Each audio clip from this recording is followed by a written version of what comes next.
So guys, आज हम 10th series में फिजिक्स का फर्स्ट लेसन स्टार्ट करने वाले हैं जो कि है ग्रेविटेशन। ठीक है जी, ग्रेविटेशन में यार आज फुल सब कॉन्सेप्ट्स वगैरह क्लियर करेंगे। क्या होता है ग्रेविटी, ग्रेविटेशन क्या है, न्यूटन कौन थे, केपलर कौन थे, सब कुछ सीखेंगे। जब ये लेसन खत्म हो जाएगा ना तो इसके नोट्स हम हमारे टेलीग्राम चैनल पे डालेंगे, वहां से आप लोग चेक कर सकते हो। तो यार बिना किसी देरी के शुरू करते हैं आज का वीडियो। तो आज ग्रेविटेशन लेसन में सबसे पहले हम जानेंगे कि ग्रेविटेशन का आविष्कार कैसे हुआ। देखो, एक बदमाश बच्चा था न्यूटन, नाम तो सुना होगा, सर आइजैक न्यूटन। यार उनका एक मैंने बुक पढ़ी थी, ठीक है जी, उसमें उनकी पूरी लाइफ स्टोरी बताई गई थी। यार वो बचपन से ही बड़े शैतान बच्चे थे, बड़े बदमाश बच्चे थे। 3 साल की उम्र से उन्होंने मैथमेटिक्स में यार बड़ा ही अच्छा जोर लगा दिया था और बड़े होके ग्रेविटी जैसी चीज उन्होंने खोज निकाली। तो सुनो कहानी क्या है, आपके टेक्स्ट बुक में भी दी गई है वो कहानी, तो मैं उसका एक्सप्लेनेशन बता देता हूँ। न्यूटन एक दिन झाड़ के नीचे बैठा था, एप्पल का ट्री था, ठीक है जी, एप्पल के ट्री के नीचे वो न्यूटन बैठा था, एक किताब पढ़ रहा था। अचानक से एक सेब, एक एप्पल उसके सर पे आके गिरा, तो उसे समझ आया यार एप्पल तो सर पे गिरा है, लेकिन एप्पल नीचे गिरा। एप्पल नीचे क्यों गिरा ये उसके दिमाग में आया। एप्पल ऊपर क्यों नहीं गया, एप्पल ऐसा नहीं है वैसा नहीं, वो नीचे ही क्यों गिरा, ये न्यूटन के दिमाग में आया। फिर वो सोचते सोचते 2-3 महीने की रिसर्च करके एक फाइनल कंक्लूजन पे आया, यार एक फोर्स होता है जो कोई भी ऑब्जेक्ट को हमारी धरती की ओर खींचता है, नीचे खींचता है, और उसी फोर्स को न्यूटन ने नाम दे दिया ग्रेविटी। ठीक है जी, ये ग्रेविटी न्यूटन ने इस तरह खोज निकाली। तो न्यूटन के मन में ये सवाल आया कि ग्रेविटी अगर एक एप्पल पर लागू होती है तो वो सब ऑब्जेक्ट्स पे, बड़े बड़े ऑब्जेक्ट जैसे कि मून, सन, अदर एस्ट्रोनॉमिकल ऑब्जेक्ट्स पर भी लागू करती है। तो इसी तरह से ग्रेविटी का खोज हुआ, यही थी न्यूटन की ग्रेविटी की स्टोरी। तो अभी मैं आपको बता देता हूं कि ग्रेविटी और ग्रेविटेशन के बीच का फर्क क्या होता है। ओके, ग्रेविटी और ग्रेविटेशन के बीच का फर्क क्या होता है। ग्रेविटेशन, ओके, ग्रेविटी मतलब अर्थ जिस फोर्स से अदर ऑब्जेक्ट्स को उसकी तरफ अट्रैक्ट करती है ना, उसको हम ग्रेविटी बोलते हैं। फॉर एग्जाम्पल यहां पर मेरी अर्थ है, ओके जी, ये अर्थ बन गई। यहां पर मून है, यहां पर हम समझो कोई अलग प्लेनेट है। तो इन दोनों के बीच में ग्रेविटी नाम का एक अट्रैक्शन का फोर्स होता है, मतलब फोर्स ऑफ अट्रैक्शन होता है, जिसकी वजह से ये उसके चारों तरफ पूरा मतलब अर्थ को रिवॉल्व करते हैं। इस चीज को ग्रेविटी बोलते हैं, मतलब किसी भी चीज को अपनी ओर खींचे उस फोर्स को ग्रेविटी बोलते हैं। और ग्रेविटेशन मतलब क्या है, 2 चीजों को आपस में अट्रैक्ट करने वाला फोर्स ग्रेविटेशन होता है। ठीक है जी, ग्रेविटी मतलब जो अर्थ अपनी ओर ऑब्जेक्ट्स को जिस फोर्स से खींचती है उसे ग्रेविटी बोलते हैं। ग्रेविटेशन मतलब 2 ऑब्जेक्ट्स एक दूसरे को जिस फोर्स से खींचते हैं उसे ग्रेविटेशन बोलते हैं। अब इसका सिंपल सा एग्जांपल, अगर 2 लड़के बैठे हैं तो न्यूटन के हिसाब से इन दोनों में जो है फोर्स ऑफ अट्रैक्शन है, ये दोनों आपस में मतलब चिपकेंगे, ठीक है जी, ये करीब आएंगे, अट्रैक्ट होंगे एक दूसरे से। कोई भी ऑब्जेक्ट हो, लड़का हो, कोई भी ऑब्जेक्ट हो, ये सारे एक दूसरे को जो है अट्रैक्ट करते हैं। न्यूटन ने क्या बोला है, ये हमारी अर्थ है, उस पर एक पेड़ है, ठीक है, उसकी ऑब्जर्वेशन से यहां पर एप्पल है, तो वो सीधा कहां गिरा है, नीचे गिरा है, मतलब उसका फोर्स कैसा है, डायरेक्टेड टुवर्ड्स सेंटर है। अर्थ का जो सेंटर है ना, यही से ऐसा फोर्स आके और वो एप्पल जो है नीचे सरफेस पर गिर गया।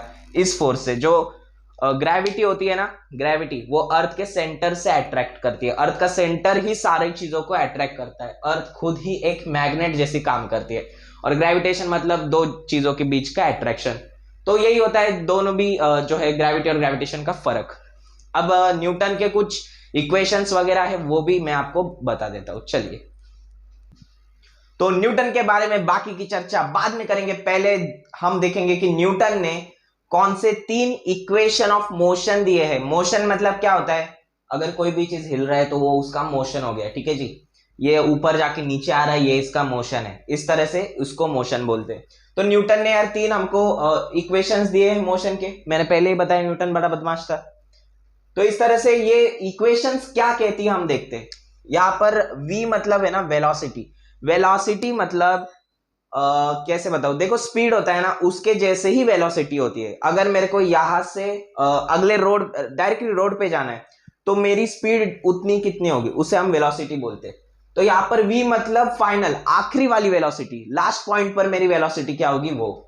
तो v मेरा क्या हो जाता है, v equals to final velocity. क्या हो जाएगा मेरा, final velocity. Okay, final velocity, ठीक है जी, फाइनल वेलोसिटी। ओके, u मतलब मेरा क्या होता है, अगर मैंने चलो मेरे को एक जॉगिंग ट्रैक पे दौड़ना है, तो स्टार्टिंग में मैंने जो स्पीड पकड़ी उसे मैं मेरी स्टार्टिंग स्पीड बोलूंगा, जिसका मतलब इनिशियल वेलोसिटी। इनिशियल मतलब स्टार्टिंग, तो u मेरी क्या होती है, initial velocity, initial speed, initial velocity. यहां पर a का मतलब एक्सेलरेशन है। एक्सेलरेशन मतलब स्पीड में कितनी, मतलब स्पीड कितनी इंक्रीज हुई है, उसे हम एक्सेलरेशन बोलते हैं। तो a मतलब मेरा एक्सेलरेशन है, एक्सेलरेशन। और t मतलब मेरा टाइम है। टाइम तो सबको ही पता है क्या होता है। तो न्यूटन ने क्या कहा, अगर मेरे को फाइनल स्पीड मतलब फाइनल वेलोसिटी निकालनी है, तो मेरे को initial velocity plus acceleration into time करना पड़ेगा। इस इक्वेशन को याद रखना, इन तीनों को भी याद रखना, आगे बहुत काम आने वाले हैं। तो ये फर्स्ट इक्वेशन ऐसी है कि v इक्वल्स टू, मतलब फाइनल वेलोसिटी मेरे को निकालना है, तो मेरे को u plus a acceleration into t करना पड़ेगा। शुरुआत की speed plus acceleration into time करना पड़ेगा। तो ये इक्वेशन न्यूटन ने हमें पहली दी। Second equation of motion Newton ने हमें ये वाली दी है। न्यूटन तो थे ही बड़े बदमाश, बड़ी बड़ी इक्वेशन दे दी। तो इस इक्वेशन का मतलब क्या समझते हैं, यहां पर s मतलब है ना डिस्टेंस होता है, डिस्टेंस बोलते तो डिस्प्लेसमेंट, चलो डिस्प्लेसमेंट होता है, डिस्प्लेसमेंट।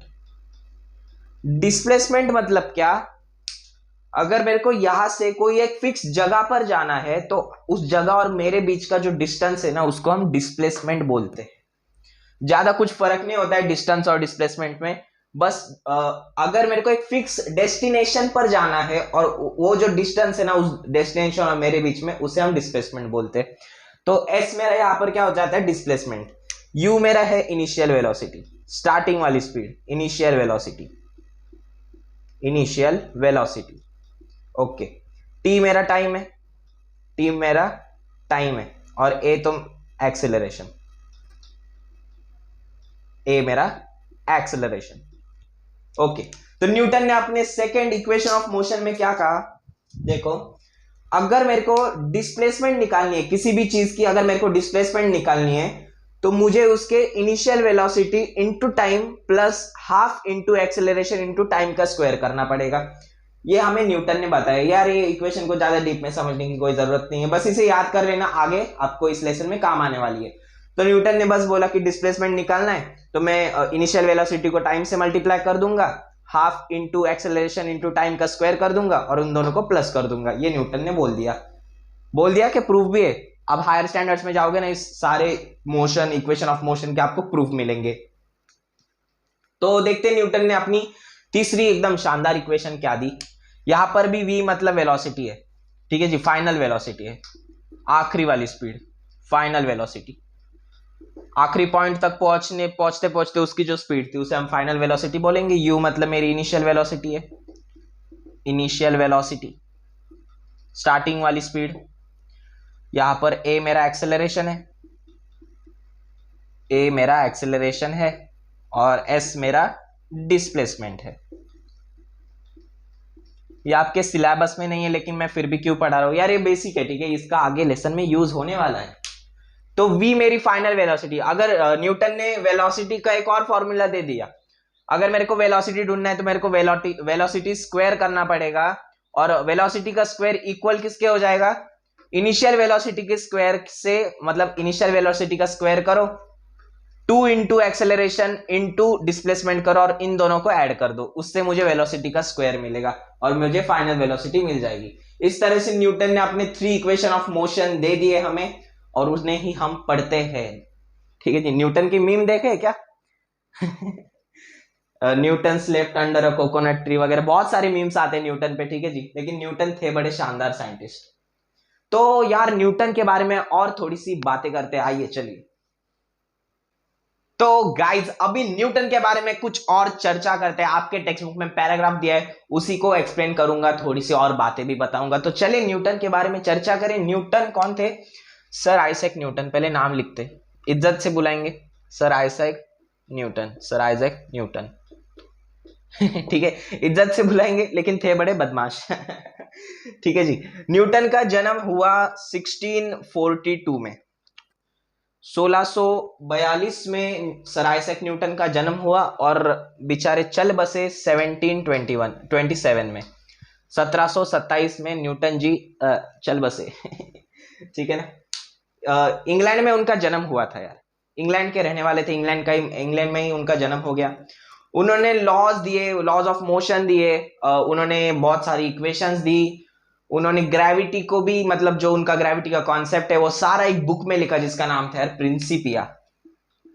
प्रिंसिपिया, इस बुक में न्यूटन ने अपने सारे कॉन्सेप्ट्स, सारे ग्राउंड ब्रेकिंग, मतलब सब कुछ जो उन्होंने फाइंड किया वो सब इस बुक में उन्होंने दिया है। ये बुक खरीदनी है तो इंग्लिश में ही खरीदना, ठीक है, इंग्लिश वर्जन में खरीदना, क्योंकि न्यूटन ने जो ओरिजिनल प्रिंसिपिया बुक लिखी थी ना वो ग्रीक लैंग्वेज में थी, हमारे समझ के बाहर वाली लैंग्वेज। ठीक है जी, ओके।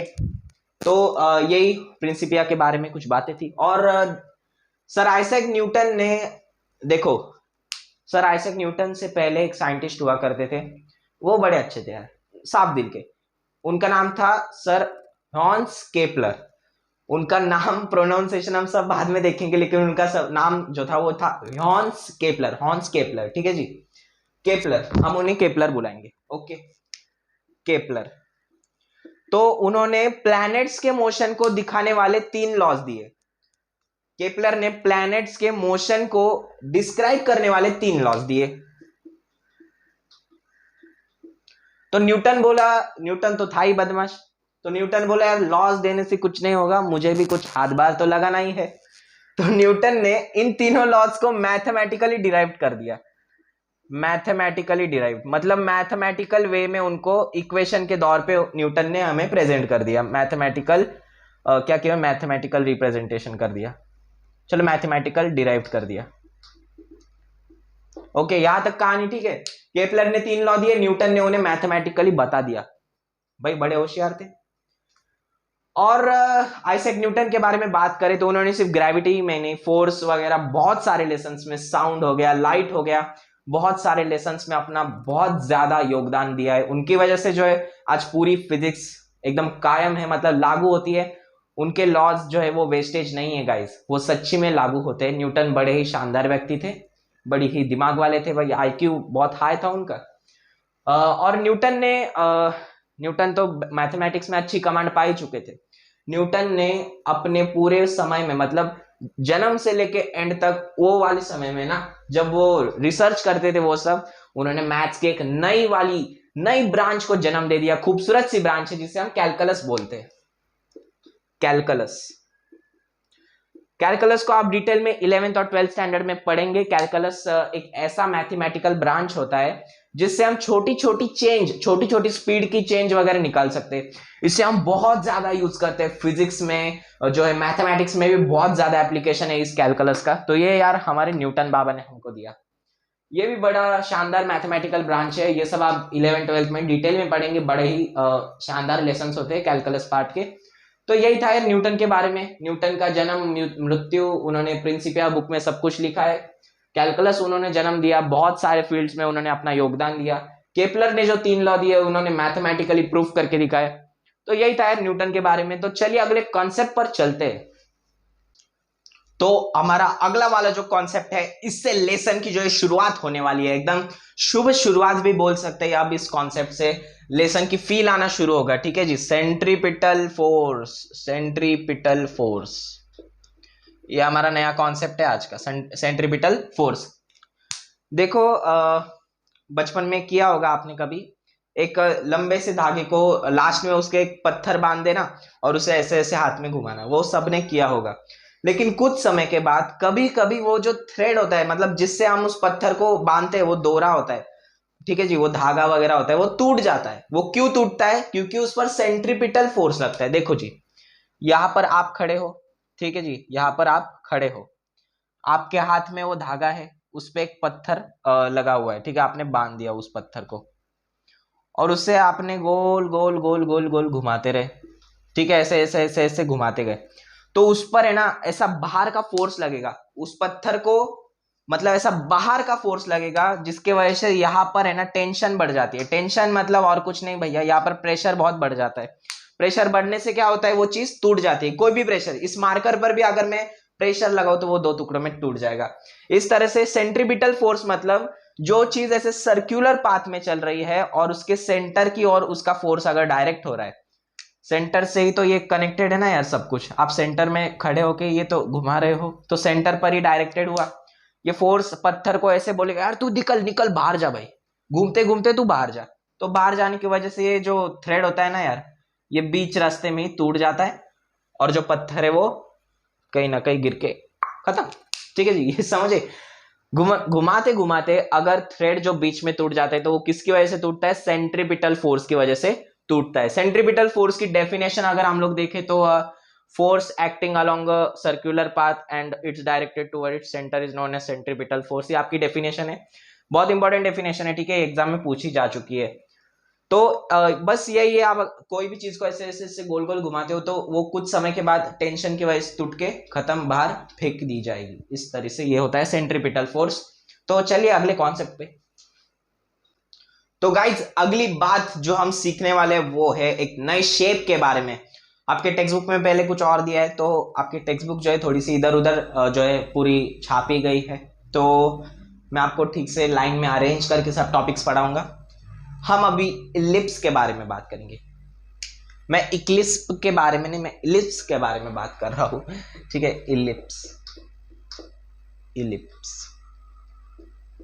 ठीक है जी, स्पेलिंग बराबर है ना, ठीक है ना यार, हाँ ओके बराबर है। इलिप्स, इलिप्स एक नए टाइप का शेप है आपके लिए इंट्रोडक्शन में। देखो इलिप्स क्या है, एक कोन है समझ लो, ठीक है जी, बहुत गंदा कोन बनाया है, एक सेकेंड, एक कोन है हम लोग मान लेते हैं। इस कोन को अगर आप सीधा काटोगे ना तो आपको ये ऊपर से एक ऊपर मतलब ऊपर से वो कोन देखोगे आप काटने के बाद तो आपको एक सर्कल मिलेगा। मिलेगा कि नहीं मिलेगा, कोन है उसका काट के ऐसे ऊपर से देखोगे तो सर्कल मिलने वाला है। लेकिन इसी कोन को अगर आप स्ट्रेट ना काटते हुए इस तरह से काटो तो आपको इलिप्स नाम का शेप मिलेगा। क्या मिलेगा, इलिप्स नाम का शेप। इलिप्स दिखने में कुछ इस तरह का होता है, करके देखना आपको जरूर ये शेप दिखने को मिलेगा, सर्कल नहीं मिलेगा यार। ऐसा स्लैंट में ऐसा तिरछा कट करोगे तो आपको इलिप्स नामक ऐसा कुछ शेप दिखने को मिलेगा। तो यार इलिप्स के बारे में चलो कुछ और बातें भी कर लेते हैं। इलिप्स सेकंड, चलो यहां पर करते हैं। यहां पर मैंने एक इलिप्स शेप बना दिया। इलिप्स शेप में दो फोकल पॉइंट होते हैं। अब फोकल पॉइंट क्या है, इसेंट्रिसिटी क्या है, वो सब 11th में कोनिक सेक्शंस चैप्टर में आपको पढ़ने को मिलेगा। कोनिक सेक्शन चैप्टर में आपको इलिप्स, पैराबोला सब कुछ पढ़ाया जाता है। हम अभी सिर्फ देखते हैं यार कि इलिप्स के जो है दो फोकल पॉइंट होते हैं, ये आपको याद रखना है, दो फोकल पॉइंट F1 और F2। ओके जी, अब देखना यहां से अगर F1 से शुरुआत होके यहां पर ऐसे इस डिस्टेंस को अगर मैं A मान लू, A पॉइंट F मतलब AF1 और AF2, ठीक है समझ रहा है ये। और अगर मैं F1 से लेके ऐसे F2 पे जाऊं, ये हो गया मेरा B मान लेता हूं। ऐसे करके अगर मैं ऐसे F2 पे जाऊं, ये होता है C। इस तरह से तो मेरा F1 से A और A से F2 मतलब F1 A F2, ये डिस्टेंस जो है ना ये मेरा किसके इक्वल हो जाएगा, F1B और B से F2, F1B और F2। ये वाला डिस्टेंस जो है ना मेरा, ये वाला डिस्टेंस ये वाले डिस्टेंस के इक्वल हो जाता है और ये वाले डिस्टेंस के भी इक्वल हो जाता है। आप जो इलिप्स में दो फोकल पॉइंट को किसी भी तरह से कनेक्ट करो, हर एक कनेक्शन का जो डिस्टेंस है वो सेम ही रहेगा। ओके जी, ये एक बहुत बड़ा फैक्ट है कि दो फोकल पॉइंट को आप कहीं से भी पूरे सरफेस को टच करके अगर ज्वाइन करोगे ना तो उन सभी के जो डिस्टेंस मिलेंगे आपको वो सेम रहेंगे। ठीक है जी, आप इसे ज्यादा डिटेल में पढ़ने की भी जरूरत है नहीं क्योंकि आपको 11th स्टैंडर्ड में सब कुछ पढ़ाया जाएगा। तो इलिप्स के बारे में इतना जानकारी ठीक है। अभी चलते हैं अपने नेक्स्ट कॉन्सेप्ट पे। तो आज का नेक्स्ट कॉन्सेप्ट है यार केपलर के प्लैनेटरी लॉज। चलो जानते हैं, पहले प्लैनेटरी लॉज पढ़ लेते, बाद में केपलर कौन था वो सब हम देखेंगे, ठीक है। उससे पहले मैं आपको एक कहानी बता दूं। देखो 16th सेंचुरी से पहले, ठीक है, 16th सेंचुरी से पहले 16th सेंचुरी से पहले 16th सेंचुरी से पहले बड़ी पुरानी बात है, बहुत सारे एस्ट्रोनॉमर्स ने मिलकर, देखो 16th सेंचुरी से पहले जो है ना, सारी जो स्पेस की ऑब्जर्वेशंस, स्पेस वगैरह जो देखने का काम होता है, अभी तो वो सब हम टेलीस्कोप की मदद से कर लेते हैं, लेकिन पहले ये सब कुछ नहीं था। तो सब कुछ जो है आंखों से ही, मतलब सब कुछ जो है ऑब्जर्वेशन किए जाते थे। लेकिन 16th सेंचुरी तक, till 16th century, 16th century तक, ठीक है जी, टिल 16th सेंचुरी बहुत सारा डेटा हमारे पास आ चुका था। जो स्पेस है उसके बारे में बहुत सारी इंफॉर्मेशन हमारे बुक में जो है छापी गई थी। साइंटिस्ट ने ढूंढ के सारा सब कुछ देख कर जो है बहुत सारा डेटा, बहुत सारा डेटा।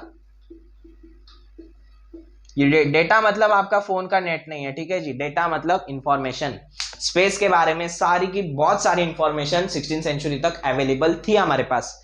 तो उसी को देखकर, उसी के बारे में चर्चा करके, उसी के बारे में रिसर्च करके हमारे ये शानदार केपलर भैया ने 3 लॉज दे दिए। केपलर ने 3 लॉज दे दिए जो प्लैनेट्स के मोशन, मतलब प्लैनेट्स, देखो यहां पर सन है ना, ठीक है जी, सन मान लेते हैं, सन, प्लैनेट्स है ऐसे 1 2 3, ये उनके ऑर्बिट्स है। ऑर्बिट्स क्या होता है? प्लैनेट सन के आजू बाजू, इर्द गिर्द जिस रास्ते पे चक्कर लगाती है, वो रास्ता एक्चुअली दिखता नहीं है, लेकिन हमने एक इमेजिनरी रास्ता हमने जो है ढूंढ के निकाला है, उसे हम ऑर्बिट बोलते हैं। तो प्लैनेट्स किस तरह से मूव करते हैं सन के आजू बाजू, वो हमारे केपलर भैया ने हमको बताया, ठीक है। उन्होंने वो प्लैनेटरी लॉज दिए, Kepler's laws of planetary motion, Kepler's laws of planetary motion, इन्हें हम बोलते हैं Kepler's law of planetary motion. Planetary motion मतलब क्या? प्लैनेट्स की मोशन, सन के इर्द गिर्द प्लैनेट्स कैसे घूमते हैं, वो सब कुछ हमें केपलर भैया ने बताया। केपलर भैया ने कैसे बताया? स्टडी करके, जो डेटा हमारे पास ऑलरेडी था उसको देख कर, स्टडी करके, बहुत सारे पन्ने काले करके केपलर भैया ने हमें 3 लॉज दिए। चलो उन 3 लॉ के बारे में बात करते हैं। तो गाइज अभी देखेंगे यार केपलर के 3 लॉज जो प्लैनेटरी मोशन हमें बताते हैं, प्लैनेट्स कैसे कैसे बिहेव करते हैं, वो सब कुछ। तो चलिए देखते हैं केपलर भैया ने हमको पहला लॉ क्या दिया, चलो समझते हैं। पहला लॉ केपलर भैया ने हमको दिया, the orbit of a planet is an ellipse with the sun at one of the foci. Law पढ़कर डरने का नहीं, देखेंगे चलो क्या इसका मतलब। देखो प्लैनेट की जो ऑर्बिट है ना यार, वो इलिप्स शेप की होती है। 2 टाइप की ऑर्बिट होती है, एक सर्कुलर मतलब सर्कल की शेप की, और एक इलिप्टिकल शेप की।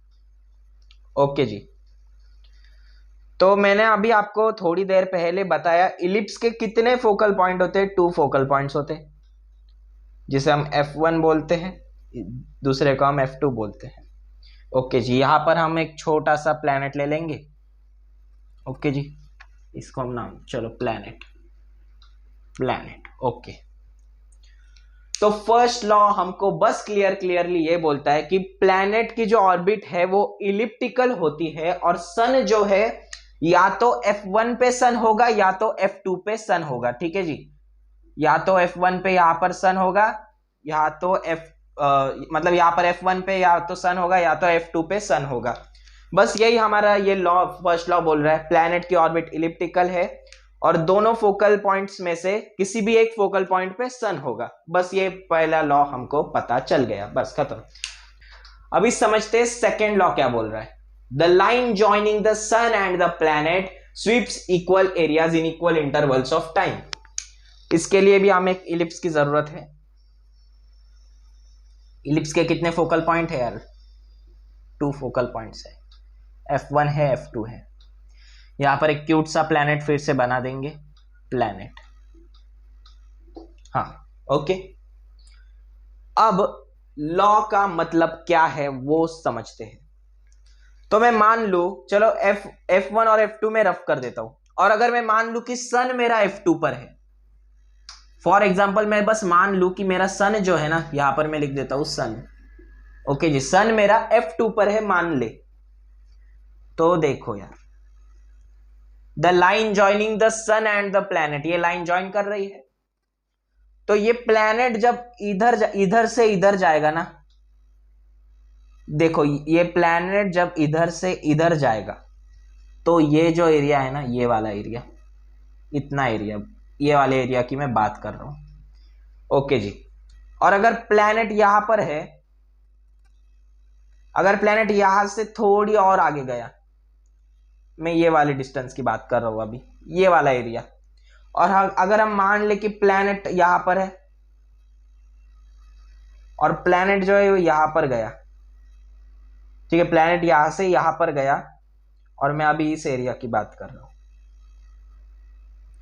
तो सेकेंड लॉ मेरे को क्या बोल रहा है कि अगर प्लैनेट यहां से यहां जा रहा है, फॉर एग्जांपल ए से बी जा रहा है, या तो ई से एफ जा रहा है, या तो जी से एच जा रहा है, ठीक है, हमने बट से पॉइंट्स मार्क कर लिए, तो इनका जो line joining the sun and the planet sweeps, मतलब कर लेता है कंप्लीट इक्वल एरियाज, ये जो तीनों के तीनों मैंने एरियाज बताए ये इक्वल होंगे, ऐसा ये सेकेंड लॉ बोल रहा है। मतलब जो अगर प्लैनेट यहां से यहां जा रहा है, ठीक है जी, ये लाइन हम उनको कनेक्ट कर रही है, प्लैनेट यहां से यहां जा रहा है, यहां से यहां जा रहा है, तो इन तीनों का जो एरिया होगा ना यार, ये इक्वल होगा। सुनने में थोड़ा बेचीदा सा है, लेकिन हाँ ये ट्रू है। इनके जो एरियाज होंगे ना यार, ये बीच वाले एरियाज की मैं बात कर रहा हूँ, ये तीनों के इक्वल होंगे। अगर मैं कोई एक फोर्थ पॉइंट भी ऐड कर दूं, अगर यहाँ पर प्लैनेट है, इसे हम नाम देंगे चलो जेड, ये यहाँ पर है, ये लाइन ज्वाइन कर ली, जेड से अगर वाई पर प्लैनेट जा रहा है, जेड से वाई पर प्लैनेट जा रहा है, तो ये एरिया भी जो है ना, इसके एरिया, इन तीनों के एरिया के इक्वली मिलेगा आपको। ये हमारा सेकेंड लॉ हमसे कहता है, the line joining the sun and the planet sweeps equal areas in equal intervals of time. इसका मतलब ए से बी जाने में जो समय लगा है ना, उतना ही ई से एफ जाने में भी लगेगा, जी से एच जाने में भी लगेगा, और जेड से वाई जाने में भी लगेगा। सेम टाइम में जो डिस्टेंस कवर होते हैं ना, उन सबके एरियाज इक्वल है, ये सेकेंड लॉ हमें बताता है। तो देखते हैं अभी थर्ड लॉ क्या है। तो अभी देखते हैं थर्ड लॉ हमारा क्या है। The square of period of revolution of a planet is directly proportional to the cube of its mean distance from the sun। देखो ये आपके जो टेक्स्ट बुक में थोड़ा सा अलग दिया है, लेकिन मैंने आप मीनिंग में एकदम बराबर से ये लॉ लिख दिया है। The square of period of revolution of planet is directly proportional to the cube of its mean distance from the sun. देखो इसका सीधा सा मतलब क्या है, एक प्लैनेट को सन के अराउंड रिवॉल्व करने में कुछ ना कुछ समय लगता है। फॉर एग्जांपल अगर हमने अर्थ का ले लिया, तो अर्थ को 365 डेज लगते हैं, 365 डेज लगते हैं, पीरियड ऑफ रिवॉल्यूशन उसका कितना है, 365 डेज का है। तो हमसे क्या बोला है, अगर एक प्लैनेट, फॉर एग्जांपल अगर एक प्लैनेट है, ये हमने क्यूट सा प्लैनेट बना लिया, यहां पर सन मान लेते हैं, ओके जी, सन, ये हो गया हमारा प्लैनेट, ठीक है। तो प्लैनेट जो घूमेगा ना, प्लैनेट एक पूरा रिवॉल्यूशन कंप्लीट करेगा, जो उसका टाइम होगा, एक रिवॉल्यूशन कंप्लीट करने का जो टाइम है उसको हम टी मान ले, तो टाइम का स्क्वायर जो है वो डायरेक्टली प्रोपोर्शनल हो जाएगा किसके, सन और प्लैनेट के एवरेज डिस्टेंस के डायरेक्टली प्रोपोर्शनल हो जाएगा। एवरेज डिस्टेंस मतलब कैसे है, ये अगर फॉर एग्जांपल यहां पर अगर वो प्लैनेट हो, तो ये डिस्टेंस बड़ा हो जाएगा, ये छोटा हो जाएगा, तो बड़े छोटे वगैरह सब कंपेयर करके एक एवरेज डिस्टेंस निकाला जाए, तो वो होता है हमारा आर और उसका क्यूब। ठीक है जी, क्या बोला है, the square of period of revolution, square of period of revolution is directly proportional two cube of its mean. Mean मतलब क्या, मीन डिस्टेंस मतलब एवरेज डिस्टेंस, सन और प्लैनेट के बीच में एवरेज डिस्टेंस है ना, उसका क्यूब करेंगे तो वो डायरेक्टली प्रोपोर्शनल होगा किसके, टाइम के स्क्वायर के, पीरियड ऑफ टाइम। ठीक है जी, ये हमारा थर्ड लॉ बोल रहा है। अब डायरेक्टली प्रोपोर्शनल साइन को अगर हमें कभी भी इक्वल टू के साइन में कन्वर्ट करना है, तो हमें दोनों में से कहीं पर तो कांस्टेंट लगाना पड़ता है। कांस्टेंट कोई भी एक नंबर होता है जिसकी वैल्यू फिक्स होती है, फॉर एग्जांपल 2, 4, 6, 8, 9 सब कुछ नंबर्स हम इसे लगा सकते हैं। तो टी स्क्वायर को अगर मैं आर पे अगर मैंने कांस्टेंट लगाया, तो टी स्क्वायर इक्वल हो जाएगा, अभी इक्वल टू का साइन आ गया, कांस्टेंट को हम लोग के से डिनोट करेंगे, यहां पर आर क्यूब आ जाएगा। तो आर क्यूब इधर मल्टीप्लाई करना है, नीचे आके क्या करेगा, डिवाइड करेगा, तो लिख देंगे T square upon R cube equals to K. K यहां पर मेरा कांस्टेंट है। तो बस यही मेरा थर्ड लॉ बोल रहा है, ठीक है जी। The square of period of revolution of a planet is directly proportional to the cube of its mean distance from the sun. यही हमने जो है इक्वल टू के भाषा में कन्वर्ट कर लिया। ये बड़ा ही इंपॉर्टेंट जो है नोटेशन है, ठीक है जी। ये बड़ा ही इंपॉर्टेंट एक मैथमेटिकल वैल्यू भी बोल सकते हैं, लॉ को हमने मैथमेटिकली डिराइव किया, बहुत ज्यादा इंपॉर्टेंट है। तो यार बस यही थे दो लॉज। फर्स्ट वाला क्या बोलता है कि अगर प्लैनेट की ऑर्बिट इलिप्टिकल है तो उन दोनों फोकल पॉइंट्स में से एक पर सन होगा। और जो line joining the sun and the planet, ठीक है, अगर सन और प्लैनेट को एक लाइन ज्वाइन कर रही है और इक्वल टाइम में प्लैनेट यहां से वहां से यहाँ ट्रेवल कर रहा है, तो उन सबके एरियाज कैसे हो जाएंगे, इक्वल।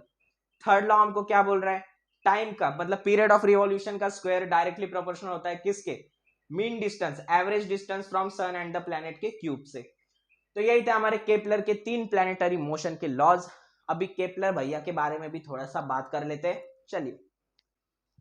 सो गाइज अभी जो है केपलर भैया के बारे में भी थोड़ा सा बात कर लेते हैं। तो केपलर भैया का पूरा नाम था, सर यार रिस्पेक्ट है तो सर आगे लिखेंगे, सर जोहानेस केपलर, ठीक है जी, ओके।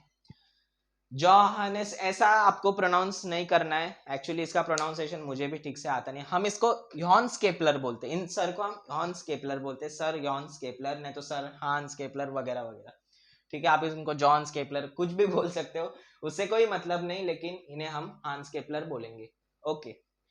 इनका जन्म हुआ था यार 1571 में, 1571 में इनका जन्म हुआ और इनकी दुखद मौत हो गई 1630 में, 1630 में इनकी दुखद मौत हो गई, दुखद निधन हो गया, ओके जी। इनका जन्म हुआ 1571 में, इनका डेथ हुआ 1630 में। अब क्या हुआ देखो, सर हांस केपलर भी बड़े होशियार थे, लेकिन न्यूटन जैसे ही बदमाश थे, ओके जी। इनका क्या है ना, इनके एक साथी थे यार, ट्रैको ब्रैहे, ट्रैको ब्रैहे उनके जो है दोस्त का नाम था, दोस्त बोले तो यार उनके असिस्टेंट बोल सकते हैं। ट्रैको ब्रैहे वहां के रॉयल मैथमेटिशियन थे, royal mathematician, royal mathematician. Kepler और ब्रैहे जो थे ना, वो एक दोनों मिलकर जो है प्रेग नाम की एक जगह पर काम करते थे, ठीक है। ऑब्जर्वेशन, मैथमेटिक्स, सब कुछ प्रेग नाम की एक जगह पर करते थे, ये जर्मनी में है। केपलर भी जो है जर्मनी के ही थे रहने वाले, और जन्म भी उनका जर्मनी में हुआ। और ट्रैको यार वहां के रॉयल मैथमेटिशियन थे। तो अब हुआ क्या, 1601 मतलब 1601 में 1601 में जो है ब्रैहे भैया मर गए, ट्रैको ब्रैहे भैया मर गए, ट्रैको ब्रैहे डाइड।